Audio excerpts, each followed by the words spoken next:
Hi, I am Niranjan Prasad Kuswa and I am here with the topic digital money, identity theft, and cyber warfare. First, let's discuss what is money. It's a medium of exchange that facilitates trade by providing a standard unit of value for goods and services. It serves three main functions: medium of exchange, unit of account, and it stores value. This is like a brief history of different kinds of money: barter system, commodity money, and the fiat money. Banknotes and centralized controlled, non-governmental money, new money, digital money, and Bitcoin. And let's discuss what is Bitcoin. Bitcoin is a form of digital money that operates on a decentralized network using blockchain technology. Unlike traditional currencies, Bitcoin is not controlled by any central authority like a government or bank. Instead, it relies on a peer-to-peer network of computers that validates transactions. Bitcoin was created by an anonymous entity known as Satoshi Nakamoto and released in 2009. Why do people use Bitcoin? Because it is decentralized, borderless transaction, potential for profit, privacy and security. Strengths and weakness of Bitcoins: decentralization, inflation resistance, transparency, global reach. Weakness: volatility, scalability, environmental impact, used by criminals. Comparison with standard money, fiat currency. Privacy: Bitcoin provides a degree of pseudonymity. While transaction details are public, the identity behind a Bitcoin wallet is not necessarily tied to the individual. Fiat transactions, especially digital ones, can be easily traced through banks or payment processors, offering less privacy compared to Bitcoin. Volatility: Bitcoin. Its value can fluctuate greatly, making it unsuitable for day-to-day transactions or a stable store of value. Fiat: While fiat currency can be subject to inflation, their value is usually more stable than Bitcoin, making them more practical for everyday use. Inflation: Bitcoin limited to 21 million coins, making it deflationary. Its supply cannot be manipulated by governments, which can make it appealing during times of high inflation. Fiat currency are subject to inflationary pressures, especially when governments print excessive amount of money. Security: Bitcoin transactions are secure and irreversible once confirmed on the blockchain. However, Bitcoin wallets are susceptible to hacking, and losing private keys can result in losing access to funds. Fiat systems are generally secure but can be vulnerable to fraud, chargebacks, or theft in certain situations used by criminals. Bitcoin, its anonymity and lack of regulations have led to its use in criminal activities, although transactions are traceable on the blockchain with the right tools. Fiat, while also used for illicit purposes, traditional money systems are often more tightly regulated, making it harder to move large sums without detection.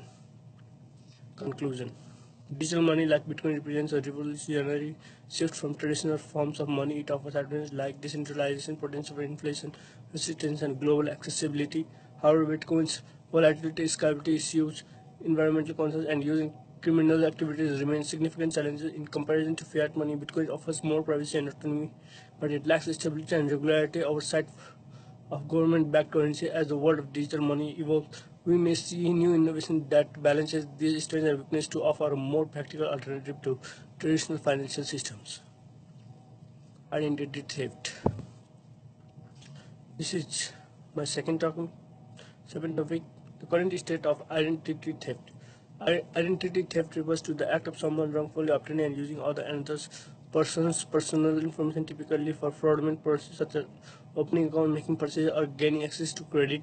With the rise of digital technology and the increased use of online platforms, identity theft has become a pervasive problem affecting millions of people worldwide. Prevalence and impact. The problem of identity theft remains significant. According to the Federal Trade Commission (FTC), in the United States alone, millions of Americans are affected by identity theft each year. Additionally, victims often face a lengthy and stressful to long-term damage to the victim's credit score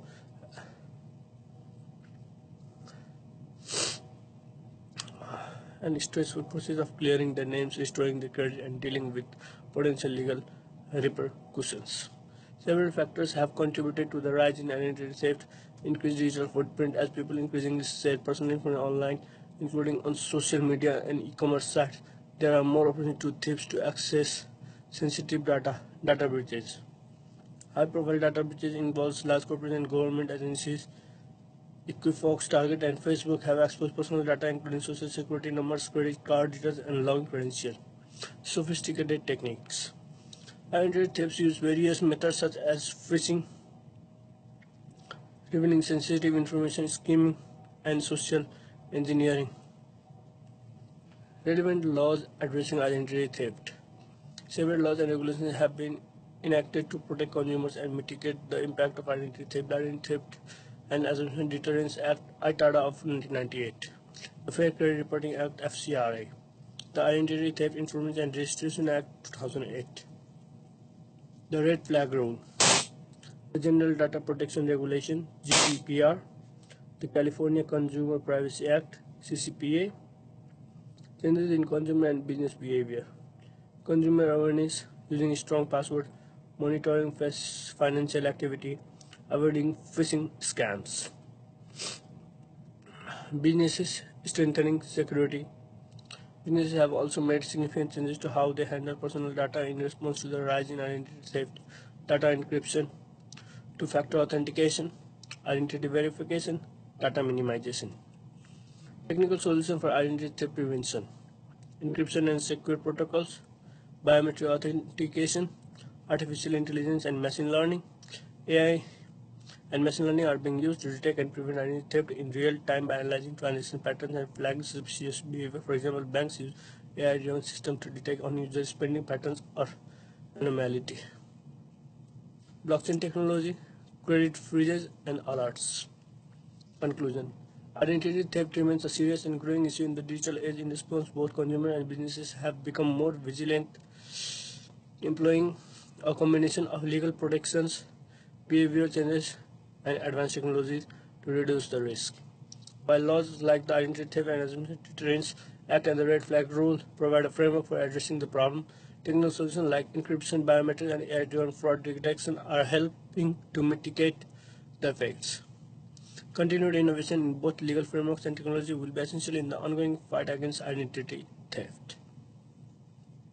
Now, my final topic: cyber warfare, a modern challenge in international security. Cyber warfare refers to the use of digital technology and cyber tools to attack and disrupt the system of adversaries, often with the aim of causing economic, military, or political damage. It represents a new domain of warfare that is difficult to regulate due to its evolving nature, global reach, and the anonymity it can offer. To understand how cyber weapons compare to traditional weapons like nuclear, chemical, and biological arms, it is essential to consider how these weapons are governed internationally, the debates surrounding their use, and how they fit within the broader context of international law. International agreements on nuclear, chemical, and biological weapons. Nuclear weapons are perhaps the most widely recognized form of weapons of mass destruction. WMD, their critical potential has led to a series of international treaties and agreements aimed at limiting their spread and reducing the threat they pose. The Treaty on the Nuclear Non-Proliferation of Nuclear Weapons (NPT) 1968. The Comprehensive Nuclear Test Ban Treaty.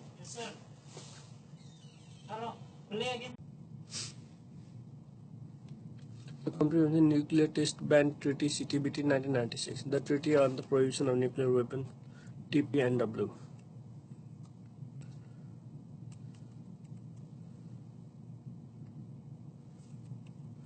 Chemical weapons, biological weapons, parallel between cyber weapons and traditional weapons.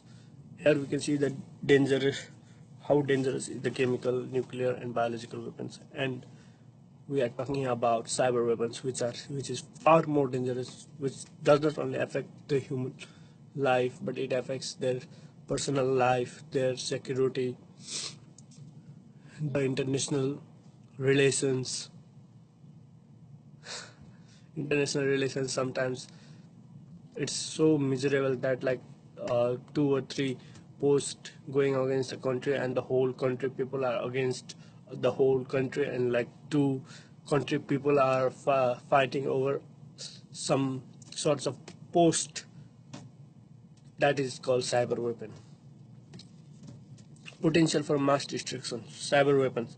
While not yet on the scale of traditional WMDs, cyber weapons have the potential to cause widespread disruption to critical infrastructure. Example, power grids, financial system, or military command structure, which could have cascading effect on society and the economy. A cyber attack targeting critical infrastructure could in theory cause catalyze a large-scale economic collapse. Anonymity. Traditional WMDs, cyber weapons. Deterrence. There is deterrence for nuclear weapons, but no deterrence have been done yet for the cyber weapons. Global regulation and norm.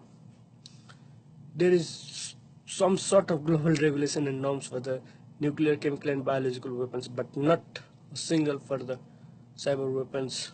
The UN group of GGE reports and various cyber resolutions, there is no universally agreed upon framework to address the use of cyber weapons. This is the issue for this difference between cyber weapons and traditional ease of deployment. It is not easy to deploy the nuclear, chemical, and biological weapons, but cyber weapons are relatively inexpensive to create and can be deployed by almost any actor with this knowledge of digital systems. Impact and recovery. The physical impact of nuclear, chemical, and biological is often catastrophic and irreversible. For example, irreversible, but cyber weapons, the impact of cyber is generally less immediate and can be reversible in many cases, especially if there are effective recovery measures in place. Enforcement and accountability. Traditional WMDs are accountable, but cyber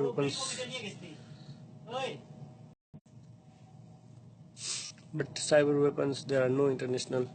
Nobody is accountable for cyber weapons. Conclusion. While cyber weapons share some parallels with traditional WMDs in their potential for widespread harm, anonymity, and ability to disrupt societies, they differ significantly in their accessibility, deployment, and the challenges surrounding their regulation. Traditional WMDs are heavily regulated and governed by a robust set of international agreements, while cyber weapons are largely unregulated and present complex challenges for enforcement and accountability. As cyber warfare continues to evolve, it will be crucial for international norms, laws, and agreements to catch up to the realities of the digital age, ensuring that cyber weapons do not become a destabilizing force on par with traditional weapons of mass destruction. Thank you, everybody.